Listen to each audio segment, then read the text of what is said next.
We welcome Kecia Rust for her presentation on Housing Investors Dashboard. It's very odd. Addressing you all from up here. I'm going to take this because I think I'll have to walk around about. But I didn't want to lose the opportunity of all of you here to hear about this project that we're working on, because we'd really like your help, and we think that there's a good opportunity to work together on this. I've been talking about data for a long time, and many of you have heard me say that, and it's getting a little bit tiring, and we're trying to sharpen our data instruments as a way of mobilizing greater investment into housing. So a few years ago, when we started around this, I asked an investor for an example of a business case. What does a business case look like when they make an investment into housing? And I was given this one, and I looked at the table of contents, and housing starts on page 39. And then, well, real estate starts on page 39, commercial goes on for 5 pages, and then housing on page 45. And I think that's a really good example of what we're dealing with. We have to put in a whole lot of other data to make it look substantial, because we don't have very much housing data. And so the effort is to try and round that up so we have a stronger housing section in our business case for investment in housing. So many of you have seen this slide, in fact, in different presentations. This comes from, we've been putting this together now for 4 years, from the yearbook. I don't know how closely you've been looking at it, but if you look here, the sources of data are all different. I'm hugely grateful to the World Bank, who collects this data.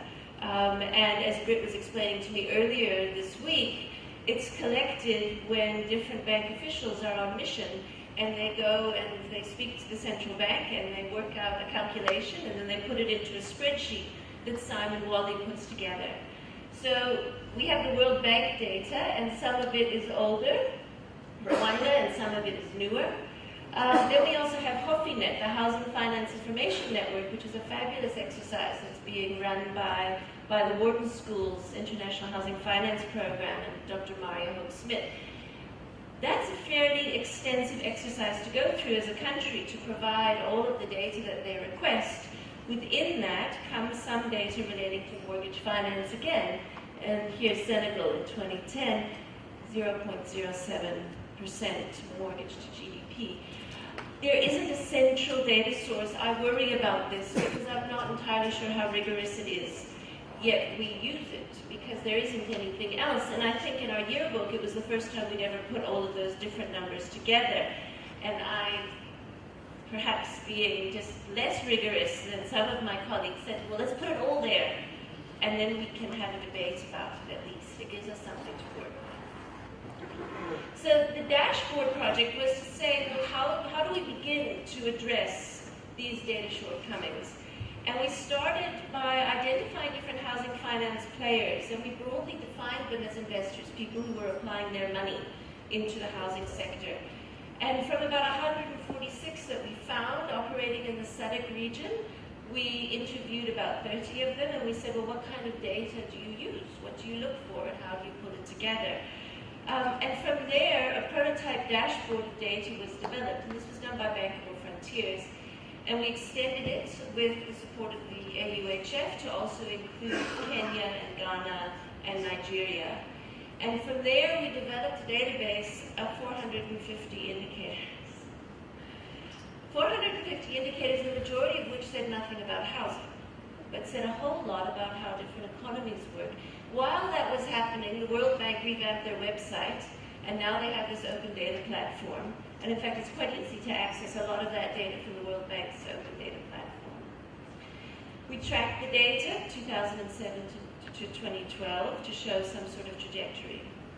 And what we learned from this ultimately was that we then suddenly, 450 indicators, we had too much data.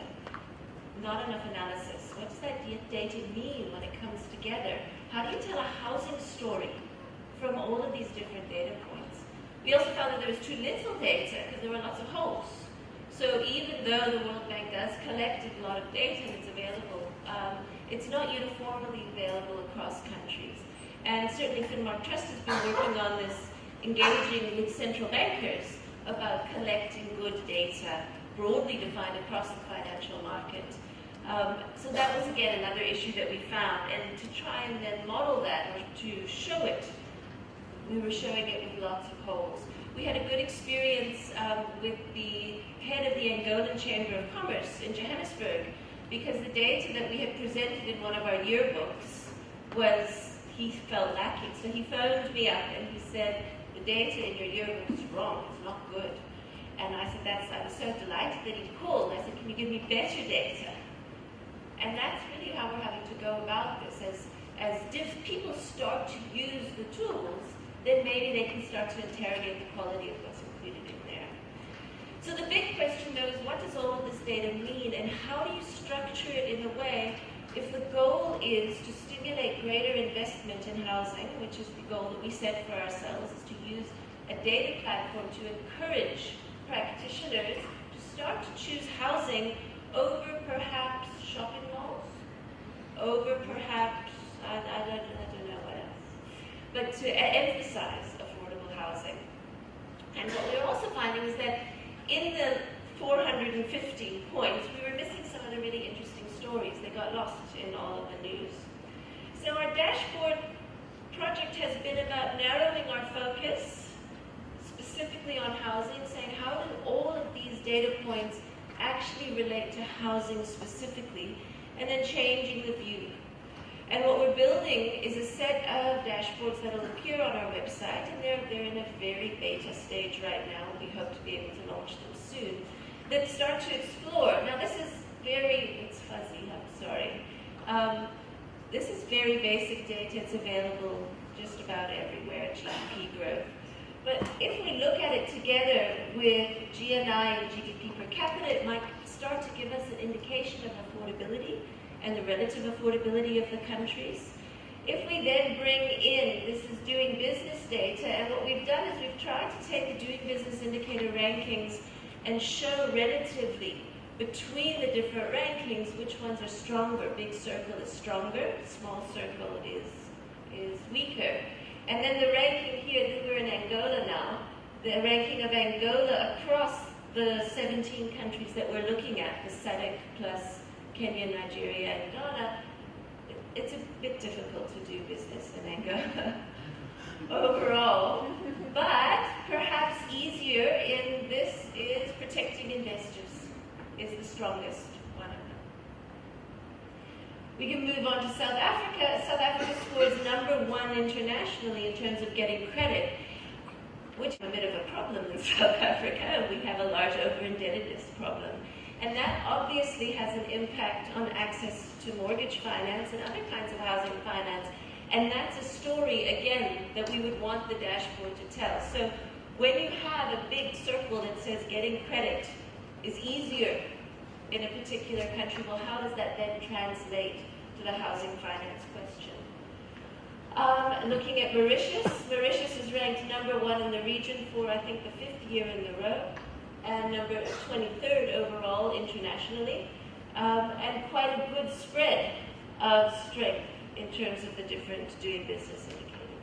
I'm sorry you can't read this very well. The graphics didn't work so well in my cut and paste. Then we also took, again, from the doing business, and we looked at construction and electricity and registering property, and looking at the relationship between those. So in some countries it might be relatively easy, take fewer days to register property, which is the brown in the middle, but takes extremely long to access electricity. So looking at those together, and how does that relate? The sidebar here, and the difficulty, of course, is that this is commercial property, this is not residential property. And that's a new gap that we're going to have to address. How do we start to relate the indicators to residential property? But we put that beside access to services, and this is using UN data here, which shows very low access to services and green higher access to services in different countries. Services being here water and sanitation. So, I'm sorry that the sound wasn't very good on that. I think the point about that is that there are lots of different technological solutions for trying to collect data. I think that scheme, that portal looks a little bit like LinkedIn, but it's more specifically targeted at identifying projects. It was mentioned earlier, I think, by one of the speakers in the China-Africa panel about the need to identify specifically where projects are and what the opportunities are. And that portal is one where one can start to do that. This should turn now. You can do that. And just to conclude, if there is any interest at all in trying to pull together the data that exists, that's something that we're really very interested in, and we'd like to work with all of you to make it as effective and easy as possible. This last photograph is really just to emphasize the fact that we need data, because we wouldn't ever have expected to find a satellite dish on top of a grass hut in Zambia. But the fact that you do is something that our data should allow us to see. It can't be so general that we don't notice that either. Thank you very much.